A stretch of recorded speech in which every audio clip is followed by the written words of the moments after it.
ప్రోత్సహిస్తుంది. ఎక్కువ అక్కడ జరిగేవి కూడా ప్రభుత్వానికి సంబంధించిన కళలు సాహిత్యానికి సంబంధించిన అంశాలే. విగ్రహాలు ఎందుకు వచ్చిన సడన్ గా మళ్ళీ ఈ ప్రభుత్వం అయినా సరే లేకుంటే వాళ్ళ కుటుంబం అయినా సరే అక్కడే ఎందుకు కోరుకుంది అంటే నేను దీంట్లో సీమాంధ్ర ప్రభుత్వం కానీ అక్కడి నాయకుల ఇన్ఫ్లుయెన్స్ కానీ ఉందని నేనైతే అనుకుంటున్నానండి. అంటే ఇవాళ తెలంగాణ మొన్నటిదాకా కేసీఆర్ గారి ప్రభుత్వం ఉంది, ఇవాళ మళ్ళీ ప్రభుత్వం మారి కాంగ్రెస్ వచ్చిన తర్వాత అక్కడ రోషయ్య గారి విగ్రహం దగ్గర మొదలు పెడితే మళ్ళీ మొన్న జూబ్లీ సెలక్షన్లో ముందు ఎన్టీఆర్ విగ్రహం పెడతామనే దాకా ఎన్టీఆర్ గారికి పెద్ద ఘాటే ఉంది కదండి, అంత పెద్ద ఘాటు ఉంది. మళ్ళీ అది వదిలేసి ముఖ్యమంత్రి గారు మళ్ళీ అమీర్పేటలో పెడతాం. గుర్తింపు లేని వాళ్ళకి ఇందాక మేము మాట్లాడదామన్నా కంటిన్యూ చేద్దాం పృథ్వన్న. బట్ పృథ్వీరాజ్ గారు చెప్పే దాంట్లో గూడంజన్ అన్నారు, చరిత్ర చదువుకున్న దాంట్లో లేకుండా అంతో ఇంతో మన క్యాంపస్ బ్యాక్గ్రౌండ్ వచ్చిందాం కాబట్టి మాకు తెలుసు. సుక్క సత్తయ్య, మిద్దరాములు, వీళ్ళ కథలు, వీళ్ళ యొక్క పాటలు తెలుసు. అందశ్రీ అంటే మొన్నటిదాకా మనం మాట్లాడుకున్న వ్యక్తి, మనతో పాటు కలిసి తిరిగే వ్యక్తి ఇలాంటి వాళ్ళకి గద్దర్ అంటే అందరికి తెలుసు, అందశ్రీ అందరికి తెలుసు అనుకోండి. గూడంజన్న లేకపోతే చుక్క సత్తా ఇలాంటి వాళ్ళ చరిత్ర బయటకు రావాలంటే ఇలాంటిలో గుర్తు రావాలంటే ఒక విగ్రహం పెడితే ఆయన ఎప్పుడో చరిత్రలో అయినా ఆ విగ్రహం ఎవరంటే పలానా వ్యక్తిది, ఏం చేసిండు ఆయన చరిత్ర తీస్తారు. ఇంకొక బాధాకరమైన విషయం ఒకటి చెప్తాను. ఆయన లాస్ట్ విషయం నాకు చెప్పాడండి, నాకు చాలా బాధ అనిపిస్తుంది. ఎందుకంటే మా దగ్గర తెలంగాణ కోసం 1200 మంది బలిదానాలు చేసుకున్నారు, ఎవరు లాస్ట్ విష్ కోరుకోలేదండి. మా విగ్రహాలు పెట్టండి అని కానీ మాకు గుర్తింపు తినమని చెప్పి ఏనాడు ఏ రోజు మమ్మల్ని అడగలేదు, ఏ రోజు వాళ్ళ ప్రకటనలు చేయలేదండి. మేము దీన్ని మాకు కాస్త మేము చనిపోయిన తర్వాత మాకు ఈ గుర్తింపు ఇవ్వండి అని కూడా ఏ రోజు వాళ్ళు లాస్ట్ విషయాలు కోరుకోలేదు. వాళ్ళు నిస్వార్థంగా ప్రజల కోసం ప్రాణాలు అర్పించారు. వాళ్ళ విగ్రహాలను వాళ్ళ విగ్రహాలను పెట్టి మేము గౌరవించుకోవాలి, వాళ్ళు ఏ విషయాలు కోరుకోవాలి, వాళ్ళ ప్రాణాలు త్యాగం చేశారు. అలాంటి త్యాగం బాలసుబ్రహ్మణ్యం గారు ఏం చేయలేదు, ప్రజలతో మమేకం కాదు, ప్రజల కోసం ఏం పని చేయలేదు. వీళ్ళే పెట్టడం కరెక్ట్ అవుద్దా, ఆయనది పెట్టడం కరెక్ట్ అవుద్దా?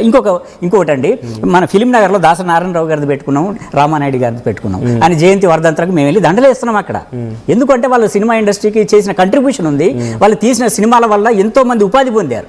కనీసం అట్లాంటిది ఏమన్నా బాలసుబ్రహ్మణ్యం గారు ఏమన్నా చేశారా? తన జీవితంలో ఎప్పుడు ఎవరికి ఇలాంటి చారిటీలు కానీ ఏది చేయని వ్యక్తి.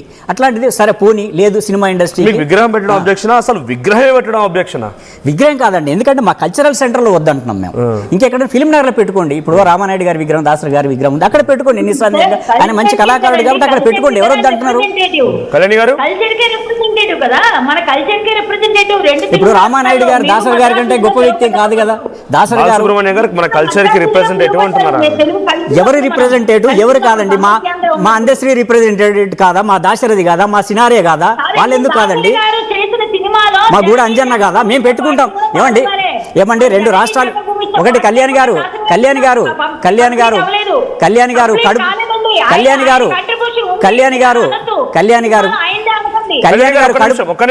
గారు కడుపు నిండిన మాటలు మాట్లాడొద్దు. ఎందుకంటే మేము మా తెలంగాణ మీరు కళ్యాణ్ గారు మీ పర్సనల్ కాదు నేను అనేది, మీ వ్యక్తిగతం కాదు నేను అనేది, మీ వ్యక్తిగతం కాదండి నేను అనేది, మీ వ్యక్తిగతంగా మిమ్మల్ని కాదు నేను అనేది. మా తెలంగాణ కొన్ని దశాబ్దాల పాటు మాట్లాడండి.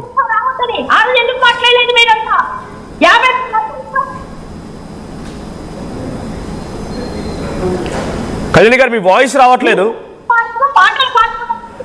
ఒక గాయకుడికి మీరు గౌరవం ఇవ్వరా?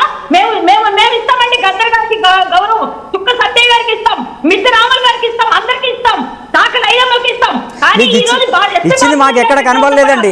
మీకు నోటి మాటగా తప్ప మాకు ఎక్కడ కనబడలేదండి. నోటి మాటగా తప్ప 2-3 ఎక్కడ కనబడలేదండి. మీరు అదే గౌరవం మీరు ఇచ్చి ఉంటే ఇవాళ మేము మాట్లాడాల్సిన అవసరం వచ్చేది కాదు. ఒక్క నిమిషం కళ్యాణ్ గారు మీరు కళ్యాణ్ గారు మీరు కూడా కళ్యాణ్ గారు ఒక్క నిమిషం.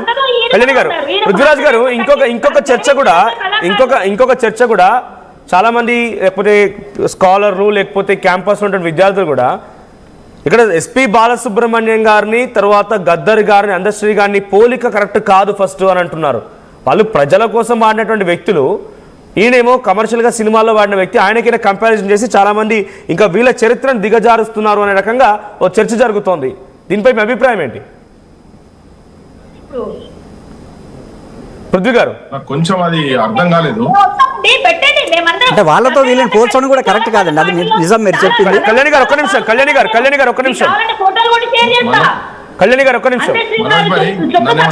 ప్రజలు